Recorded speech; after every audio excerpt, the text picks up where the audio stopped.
잠시 기도하시겠습니다. 고마우신 아버지 하나님, 이 시간에 부족한 종을 세우심을 감사를 드립니다. 하나님께서 이 종을 붙들어 주시어서 주의 말씀이 선포될 때 저희 말이 아니고 하나님의 거룩하신 말씀이 될 수 있도록 인도해 주시고, 그 말씀으로 인하여서 저희들의 삶이 바뀌고 저희들의 생각이 바뀌고 저희들의 행동이 바뀔 수 있도록 저희들을 축복해 주시옵소서. 오로지 하나님 아버지 영광 받아주심을 믿사옵고 예수님의 이름으로 간절히 기도드리옵나이다. 아멘. 오늘 말씀의 제목은 주님 어디 계세요? 라는 제목을 통해서 은혜를 나누도록 하겠습니다. 미국 캔사스주의 토페가라는 동네가 있는데, 이 동네에서 목회를 하는 찰스 쉘든 목사님이라고 계십니다. 이러한 목사님이 계셨습니다. 그는 어느 날 이러한 설교를 준비했습니다. 십자가를 지고 골고다 언덕을 오르신 예수님처럼 우리도 그 길을 따라갑시다. 십자가를 지고 골고다 언덕을 오르신 예수님처럼 우리도 그 길을 따라갑시다. 그런 설교를 했습니다. 그런데 설교를 마무리하고 마무리 막 하려고 하는데 어떤 실직자 자본분이죠, 찾아와서 도움을 요청했습니다. 목사님은 설교를 방해한다는 이유로 그 실직자에게 짜증을 냈어요. 그리고 또 돌려보냈습니다. 다가온 주일에 준비된 설교를 이 목사님이 멋지게 설교를 하셨고, 그 다음에 예배를 마치려고 하는 그 순간에 이 목사님이 돌려보냈던 그 실직자가 예배당에 들어와서 자신의 처지를 하소연하고는 그만 거기서 쓰러지고 말았습니다. 그리고 며칠 후에 그는 목사님 집에서 숨을 거뒀습니다. 이 사건으로 쉘던 목사님은 엄청난 충격을 받았어요. 이거는 제 얘기가 아니고 누가 만들어낸 얘기도 아니고 실제로 있었던 일입니다. 그리고 생각하기를, 내가 설교를 준비하는 일이 옳았던가, 아니면 설교 준비를 그만두고 그 사람을 케어하고 돕는 일이 옳았던가, 그렇게 고민하게 됩니다. 그리고 그 후 자기의 목회 방향을 전환을 하게 됩니다. 만약에 예수님이셨다면 그 상황에서 어떻게 하셨을까?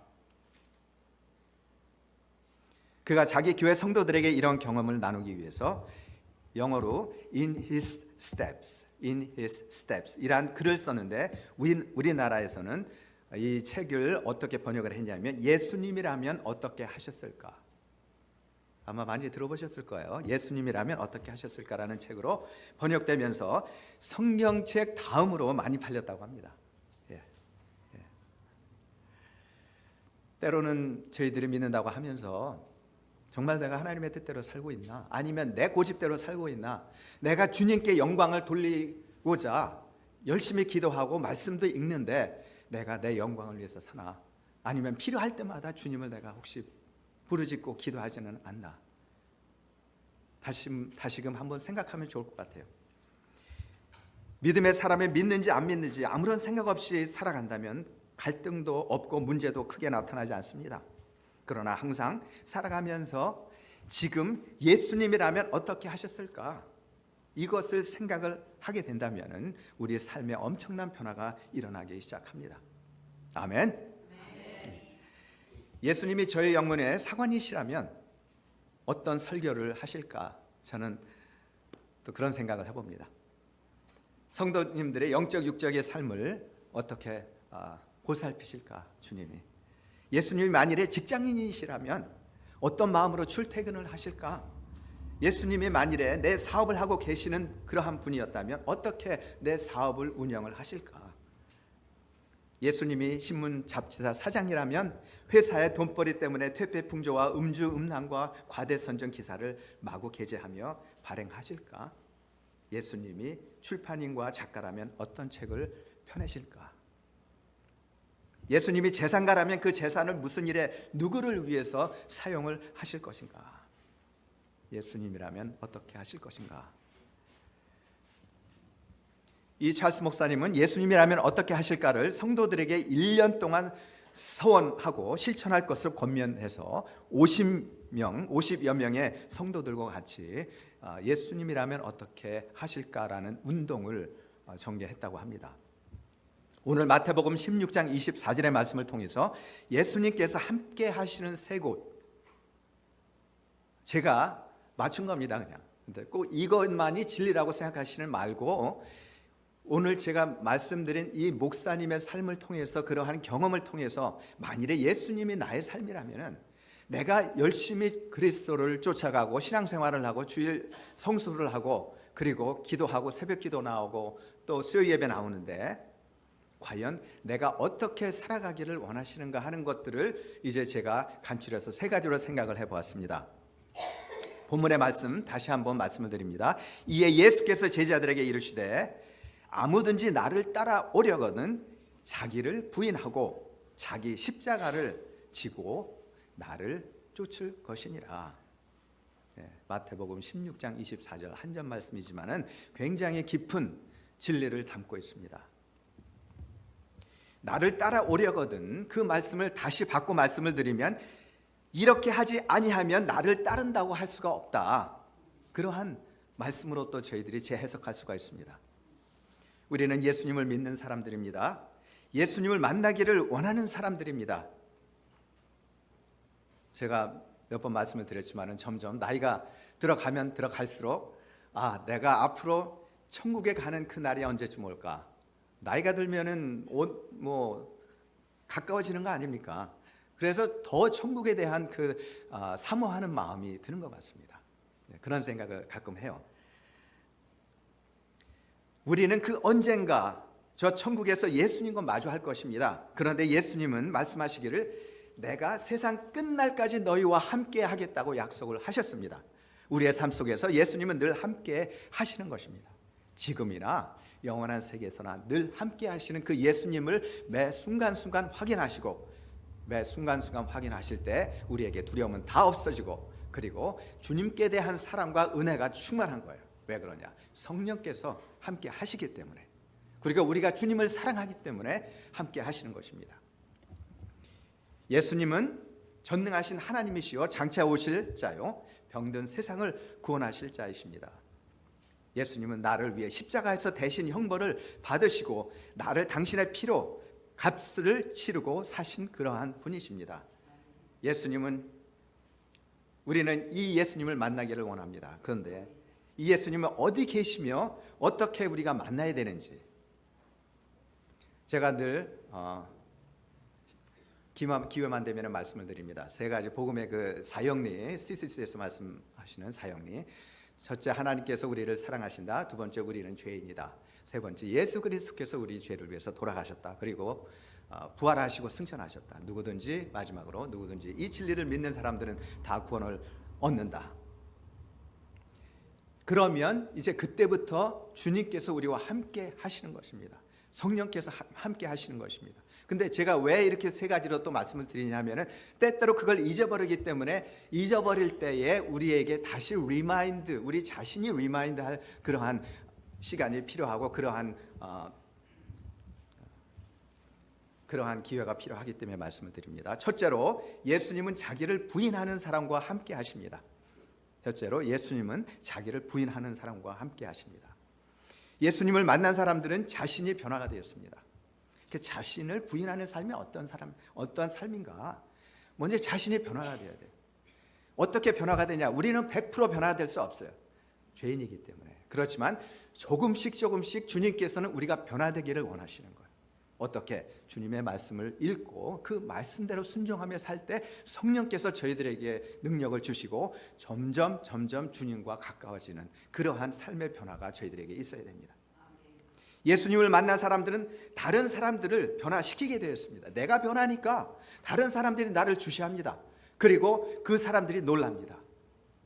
그럴 때 내가 한마디 나는 예수님 때문에 이렇게 변했습니다 하고 말씀을 드릴 때 그 사람들이 그 좋은 예수님 나도 믿겠다고 그렇게 왜 얘기를 안 하겠습니까?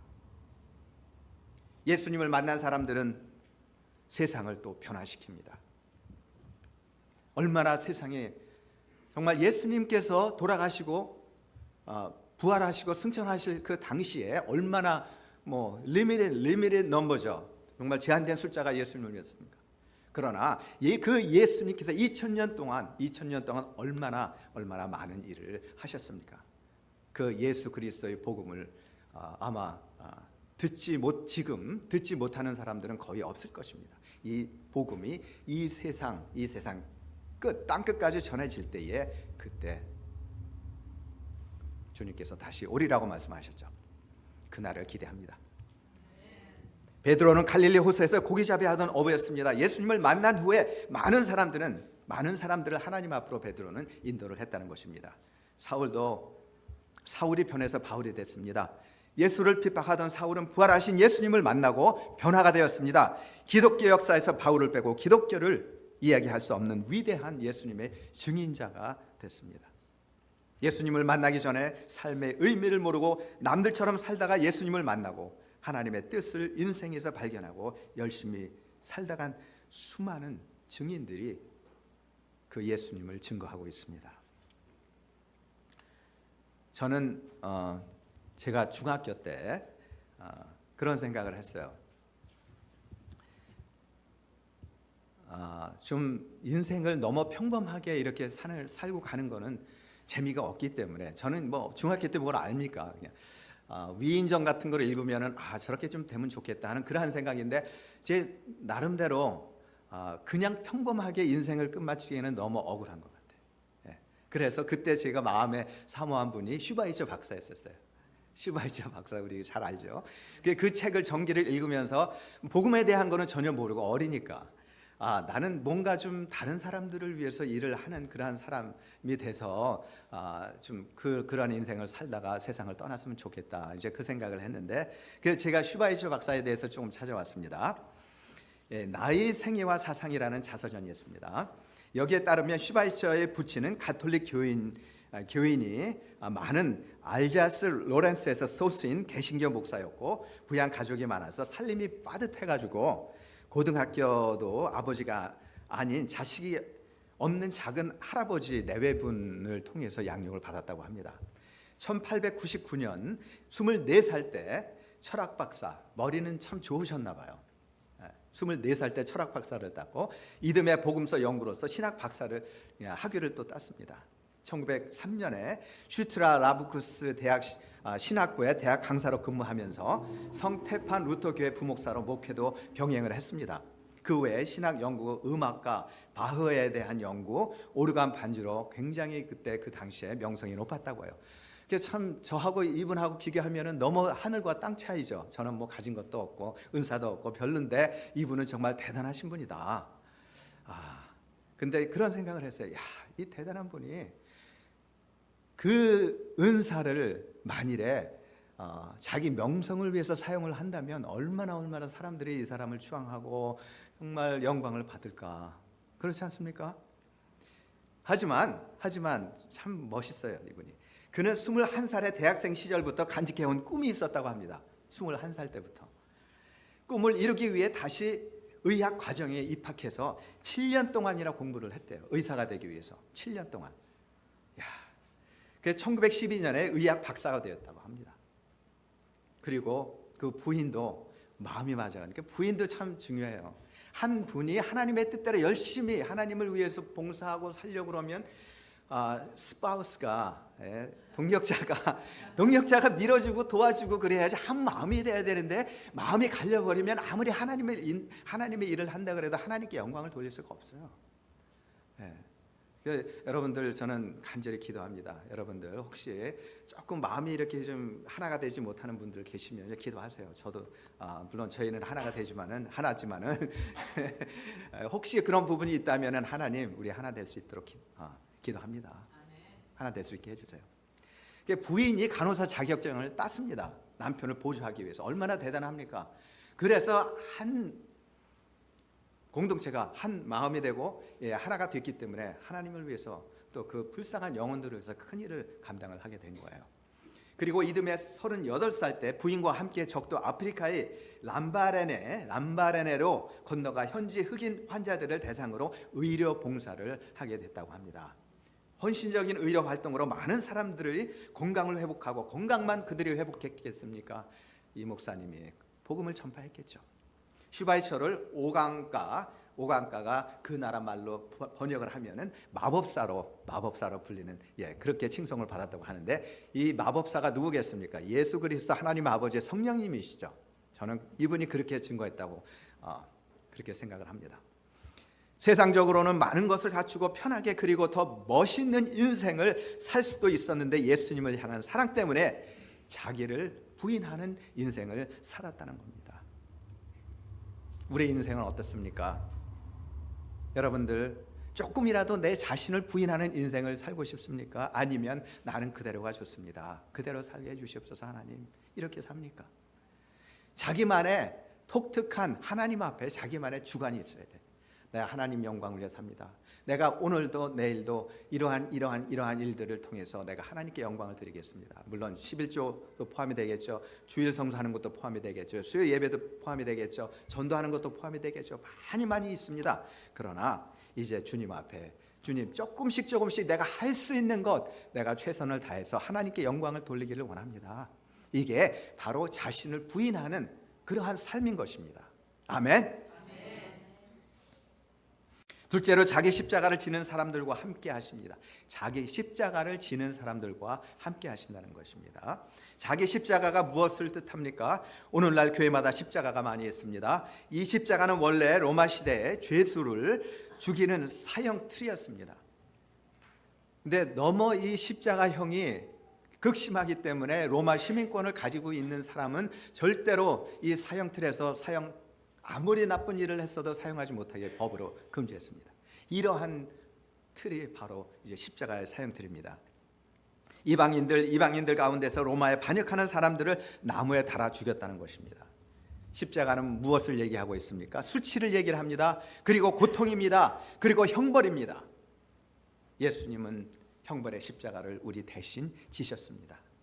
예수님은 내가 져야 할 십자가를 대신 지고 골고다를 가셨습니다. 그리고 저희들에게 뭐라고 말씀하시냐면, 자기 십자가를 지고 나를 쫓을 것이니라. 저는 그렇게 생각해요. 예수 그리스도를 영접하고 나서 예수님과 저희들이 함께 가고 있다면, 예수님과 같이 눈을 마주치고 계속해서 매 순간순간 매일매일 예수님과 같이 살아가고 있다면, 때로는 우리 삶에 힘든 부분들, 고통스러운 부분들, 그거 남을 원망하지 않습니다. 하나님께서 나에게 허락하신 십자가구나. 이 십자가가 나에게 필요하기 때문에 나에게 주신 거구나. 왜 그러냐면 하나님께서 계신데, 하나님께서 그대로 놔두시는데, 이걸 통해서 내가 자라기를 원하시는 게 하나님이신데, 그거를 저희들 생각으로 판단하고 이거다 저거다 얘기하면 오히려 시험에 들죠. 오히려 주님과 더 멀어지죠, 십자가 때문에. 그것이 아니죠. 십자가를 통해서 우리는 주님과 가까워지게 하기 위해서 하나님께서 우리에게 허락하신 겁니다. 아멘.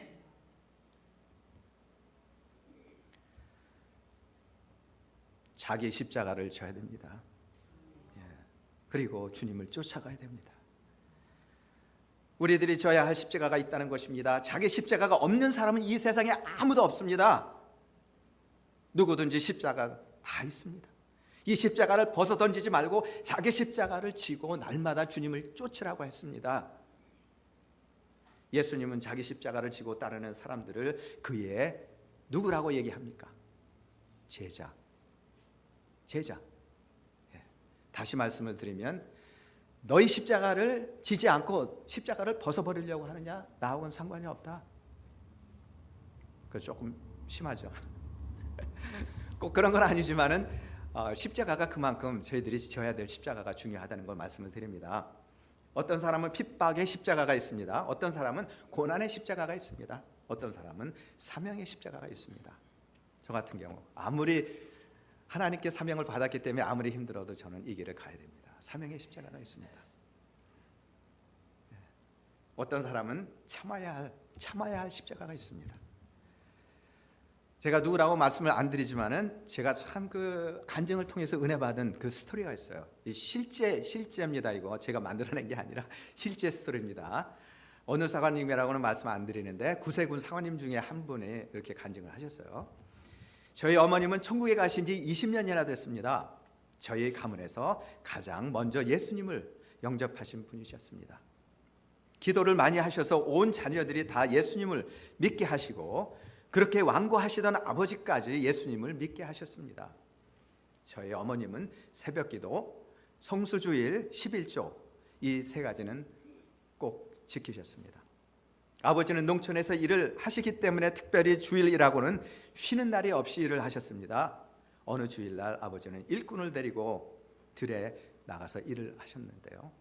어머니는 교회 가서 예배를 드리고 부지런히 점심을 준비해서 아버지 하시는 들로 그 음식을 가지고 갔습니다. 교회 갔다가 이제 가야 되니까 얼마나 바쁘겠어요. 참 마음 졸이면서 준비해가지고 가셨겠죠. 아버지는 들에서 일하시면서 시장하에 몹시 화가 나셨습니다. 점심때가 훨씬 지났기 때문입니다. 너무 화가 난 아버지는 광주리에 밥을 담아 이고 오는 어머니를 들에서 일하던 괭이로 광주리를 내리쳤습니다. 어머니는 피하다가 어깨 맞은 거예요. 괭이로. 그 뒤 어머님은 팔을 쓰지 못했습니다. 팔을 뒤로 돌리지도 못하고 위로 올리지도 못하고, 제가 초등학교 다닐 때 조카들을 업을 때면 어머니가 아마 애들을 좋아하셨나 봐요. 업을 때면 혼자 아기를 업지 못하셔서 제가 늘 아기를 이렇게 업혀주고는 했답니다. 그러던 어느 봄날 토요일 밤이었습니다. 내일은 주일인데 아버지는 주일날 감자를 심겠다고 하십니다. 어머님은 팔 못 쓰지만은 그래도 아버님이 완고하신데 이걸 도와드려야 되는데, 내일 주일을 지켜야 되는데 교회에서 예배드리고 들에 나가면 또 아버지의 역성이 대단할 것인데 어떻게 하나. 그날 밤 피곤하지만 밤 자정이 넘도록 내일 심을 감자 씨눈을 따기 시작했대요. 열심히 땄습니다. 얼마나 힘들고 피곤한지 혼잣말로 이렇게 얘기했답니다. 이렇게 힘들고 괴로우면 누가 예수를 믿겠나. 그리고는 잠깐 잠이 들었습니다. 비몽사몽간에 흰옷 입은 세 분이 찾아와서 저희 어머님을 불렀습니다. 지금도 우리가 뭐라고 얘기하냐면 슈퍼내추럴 파워라고 해요. 눈으로는 보이지 않지만 하나님께서는 영이시지 않습니까? 성령께서 오시는 거예요. 그거 믿으셔야 됩니다. 그걸 믿지 않으시면 기독교의 의미가 없고 예수 그리스도를 구주로 영접한 사람으로 볼 수가 없어요. 현 집사야, 너 지금 뭐라고 말했지? 예, 이렇게 힘들고 피곤하면 누가 예수를 믿겠냐, 그렇게 얘기했습니다. 너 어디 아픈 데 있니? 예, 제가 이 왼쪽 팔을 쓰지 못합니다. 내가 고쳐주마. 그분은 가방에서 큰 주사기 한 대를 빼냈다고 합니다. 그리고 팔에다가 쭉 꽂았다 그래요. 그때 팔이 그렇게 시원할 수가 없었답니다. 다 나았다. 또 어디 아픈 데 있나? 예, 제가 위장병이 있어서 소화가 잘 안 됩니다.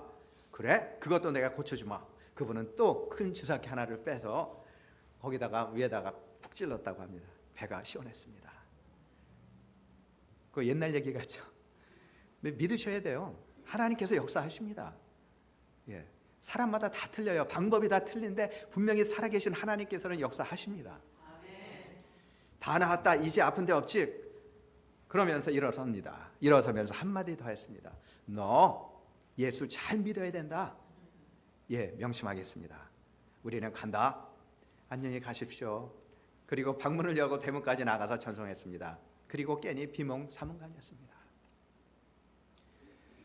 그런 거 안 믿어질 때요, 여러분들 무슨 생각을 하시냐? 이제 점점 내가 나이가 들어오는데 언젠가는 이 세상을 떠날 때가 있을 것이다. 나에게 영원토록 여기서 살 사람은 없어. 그러면 영의 세계로 들어가는 거예요. 그러면 마주보는 거예요. 주님과 천사들과 마주보는 거예요. 성령과 마주보는 거예요. 하나님 아버지와 마주보는 거예요. 온몸에 생기가 나고 가벼웠습니다. 꿈인가 생신가 싶어 부엌으로 나갔습니다. 물동이를 이고 우물로 갔습니다. 저희 집에서 우물까지 100m가 좀 넘는데 물을 한 동이 퍼 담았습니다. 전에는 팔이 아파서 팔을 위로 올릴 수가 없어서 물동이를 끌어안았는데, 그러나 이번에는 처녀 때처럼 머리 위로 이렇게 올렸대요. 물동이가 쉽게 머리로 올라갔습니다. 주여, 감사합니다. 주여 감사합니다. 그러면서 10번을 물을 길러 큰 물독에다가 채웠답니다. 10번을 왔다 갔다 한 거예요. 100m를. 그리고 아버지의 핍박을 잘 견디셨습니다. 마침내 아버지도 회개하시고 예수님을 믿게 되셨습니다. 아멘. 온 가족을 다 믿게, 예수 믿게 했습니다. 핍박의 십자가를 벗어 던지지 않고 그 십자가를 잘 지셨기 때문에 예수님을 만나고 예수님의 축복을 얻을 수가 있었습니다. 우리들은 어떻습니까? 아직 나의 신앙이 확실하지 않습니까? 예수님을 보길 원하는데 아직까지 말씀을 통해서, 기도를 통해서, 또 은혜를 통해서 확실한 체험이 없습니까? 하나님 앞에 기도하세요. 그리고 나의 십자가를 열심히 지고 주님의 영광을 위해서 살아보세요. 하나님께서 분명히 여러분들에게 함께 하실 것입니다. 마지막으로 예수님은 누구와 함께 하십니까? 자기 십자가를 지고 따르는 사람과 함께 하십니다. 자기 십자가를 지고 따르는 사람들과 함께 하십니다. 우리는 우리의 십자가를 잘 지고 가십니까? 기독교 역사를 보면 많은 사람들이 주님을 따르고 주님의 사역을 잘 감당했지만은 또한 어떤 분들은 자신의 욕심을 따르는 그러한 사람들이 있었어요. 또 성경 말씀을 하나님의 말씀으로 해석하기보다는 본인들이 원하는 방향으로 성경 말씀을 이렇게 해석하고 저렇게 해석하기 때문에 자유신학이 성행하고 많은 사람들을 잘못된 길로 인도하는 그러한 부분들이 있습니다. 예수님은 분명히 말씀을 하셨습니다. 뭐라고 말씀하셨냐면 나를 따르라. 나를 따르라고 말씀하셨습니다. 디모데후서 4장 10절에서 11절 보면은 무슨 말씀이 나오냐면 대마가 나와요. 대마는 이 세상을 사랑하여 나를 버리고 데살로니가로 갔고 그레스게는 갈라디아로, 디도는 달마디아로 갔고 누가만 나와 함께 있느니라. 대마는 세상을 사랑해서 세상으로 갔다고 얘기합니다. 주목되는 것은 바울이 로마 감옥에 첫 번째 갇혔을 때 서기 62년이었습니다. 이때 골로새서를 썼는데 빌레몬서에서 얘기하는 거예요. 대마라는 사람이 크게 칭찬을 받은 걸 저희들이 알 수가 있어요. 바울이 얼마나 칭찬을 할 때는 바울이 생각할 적에 정말 귀한 분이라고 생각했기 때문에 칭찬을 했죠. 그리고 같이 일을 하는데 많은 도움이 됐고 하나님께 영광이 됐기 때문에 칭찬을 한 것입니다. 근데 이러한 사람도 하루아침에 변할 수가 있는 거예요. 특히 바울은 빌레몬서에 보면은 나의 동역자 데마라고 부를 정도로 귀중하게 생각을 했어요.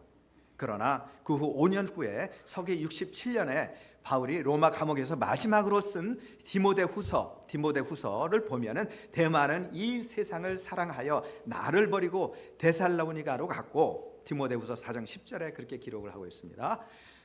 그 분위기는 매우 슬프고 안타까운 사도 바울의 마음을 저희들이 알 수가 있어요. 마치 주께서 가론유다에게 뭐라고 그러셨습니까? 내가 차라리 태어나지 않았으면 좋을 뻔했다. 우리는 예수님 때문에 교회에 나옵니까? 아니면 다른 사람들 때문에 교회에 나옵니까? 예수님 때문에 신앙생활합니까? 다른 사람들 때문에 신앙생활합니까? 누구 눈치를 봅니까? 아직까지 예수님을 찾지 못하셨습니까? 예수님 때문에 교회 나오셔야 됩니다. 세계에서 가장 가난한 마을에 인도의 캘커타에 있습니다. 1946년 9월 10일 날 캘커타라고 하는 기차 안에 한 가난한 수녀가 앉아 있었습니다. 그 수녀에게 갑자기 하나님의 큰 음성이 들려오기 시작했습니다. 테레사야, 캘커타에 가면 수많은 거지들이 있단다. 이들은 길거리에서 나서 길거리에서 얻어먹고 길거리에서 죽어가고 있다. 너는 그들이 살아있을 때 잠자리를 주고 그들이 죽으면 무덤을 만들어주도록 해라. 하나님께서 음성을 들려주셨어요. 가난한 수녀 빈털터리가 이 큰일을 어떻게 합니까? 그러나 그녀는 2년 후에 1948년에 8월 8일에 수도원을 떠납니다. 수도원에서 경건한 예배를 드리고 하나님의 일을 하는 것이 하나님의 수도원에서 경건한 예배를 드리고 하나님의 일을 하는 것이 하나님의 일이 아닌 것은 아니지만 본인이 이때까지 한 일들 열심히 일을 했지만은 하나님께서 다른 음성을 주신 거예요. 다른 걸 원하시는 거예요. 이것보다 가난한 사람들을 돌보고 일생을 바치는 것에 하나님의 소명을 갖고 이제 새로운 일을 하라는 그런 하나님의 강한 음성을 이 사람이 들은 거예요. 그가 수도원을 떠나는 날 아침에 그녀가 하나님 앞에 이렇게 정말 진실된 기도를 했다 그래요. 주여, 나는 오늘 밤 어디서 잘지 모르고 떠납니다. 아무 준비가 안 된 거예요. 나는 내일 아침을 어디서 먹을런지도 모릅니다. 아무 준비가 안 됐어요. 나는 이 한 벌의 옷이 헤어지면 무슨 옷으로 입어야 될지 그것도 저는 모르겠습니다. 그러나 주께서 떠나라고 하시니 제가 떠납니다. 주께서 나의 인생을 책임져 주시옵소서. 저는 그렇게 혼자 생각해요. 이 세상에서 아무리 힘들어봐야 죽기밖에 더 하겠느냐. 하나님을 위해서 죽는데 내가 뭘 두려워하겠느냐. 그리고 나에게는 영원한 생명이 있는데 내가 뭐가 필요하냐. 하나님, 다 주님 앞에 맡깁니다. 어디로 보내시든지 하나님께서 인도하실 줄 저는 분명히 믿습니다. 그리고 하루하루 매 순간순간 매 시간 주님과 함께 살겠습니다 하는 그러한 마음의 작정이 있었겠죠. 맨손으로 수원을 떠난 가난한 수녀, 이 여인이 30년 후에, 자그마치 30년이에요. 입을 옷이 없고 음식이 없고 내일이 없는, 잘 데가 없는 이러한 사람이 30년 동안이나 일을 한 것입니다. 세계 방방곡곡에 아프리카에 100개가 넘는 큰 고아원을 세우고 운영을 하고 있었습니다. 그녀는 그때도 가난한 수녀였대요. 좀 명성이 올라가고 도네이션이 많이 들어오면은 미니스트리가 커져서 보통들 좀 삶이 틀려지지 않습니까? 우리가 TV 미니스트리 이런 데 보면은. 근데 이분은 떠날 때나 30년 후나 같았대요. 30년 전에도 가난한 수녀였고 30년 후에도 가난한 수녀였습니다. 그러나 그 연약한 아녀자의 손에서 100개가 넘는 고아원이 운영되고 있었다고 합니다. 그녀가 그래서 문학상이 아니라 노벨 평화상을 받게 된 것이죠.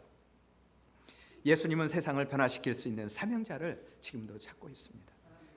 크게 여러분들이 큰 일을 안 해도 돼요. 여러분들에게 주어진 십자가가 뭔가 그거를 바라보시고 자신을 부인하고 이제 예수님을 쫓아가면 되는 거야. 예수님께서 우리에게 마음으로 음성으로 들려주실 때, 너 나를 위해서 이거 해라 저거 해라 음성을 들려주실 때, 예 주님 제가 순종하겠습니다. 제 마음으로는 아니지만 제가 순종하겠습니다. 이것이 있었기 때문에 하나님께 영광을 돌릴 수 있었던 거예요. 예수님은 세상을 변화시킬 수 있는 사명자를 찾습니다. 사명자라고 해서 특별한 저 같은 사람 사명자가 말씀을 드리는 게 아니고 여러분들 다 사명자입니다. 그의 불꽃 같은 눈으로 세상을 보십니다. 7 금초대 사이에 주님께서 거하십니다. 7 금초대는 세상의 교회를 뜻합니다. 우리 주님은 교회를 다니시면서 주님을 위해 일할 사명자를 찾고 있어요. 여러분들 속에서 교역자의, 때로는 목사의, 사관으로서의 사명은 아니지만 다른 여러 가지의 여러분들의 그 사명을 통해서 하나님 앞에 일하는 그 사명자를 지금도 찾고 있다는 거예요. 첫째, 자기를 부인하고, 둘째, 자기 십자가를 지고, 세 번째, 주님을 따라가는 여러분이 되셔서 여러분들의 삶을 통해서 주님께 큰 영광을 돌리시고 여러분들 하나님 앞에 영광 드리는 귀한 삶이 되셔서 하나님 앞에 가실 때 착하고 충성된 종아, 내가 이 세상에서 큰 일을 나를 위해서 했도다. 내가 너를 위해서 많은 것들을 준비했다. 이 영광의 잔치에 참여할 적에 주님 감사합니다. 제가 주님의 영광의 잔치에 참여하겠습니다. 감사합니다 하는 그러한 고백이 함께 하시기를 주의 이름으로 축원드립니다. 기도하시겠습니다. 고마우신 아버지 하나님, 오늘 말씀을 통해서 저희들에게 은혜를 주심을 감사합니다. 십자가를 지는 것이 쉽지가 않습니다. 하나님 자신을 부인하는 것이 쉽지가 않습니다. 그러나 이제 저희들이 주님과 함께하면, 주님의 성령님께서 함께 하시면 무엇이든지 가능할 줄 믿사오니 저희들과 함께 주시옵소서. 힘을 주시고 능력을 주시어서 하나님께 영광 드리는 그러한 삶으로 저희들 살 수 있도록 축복해 주시옵소서. 예수님의 이름으로 간절히 기도드리옵나이다.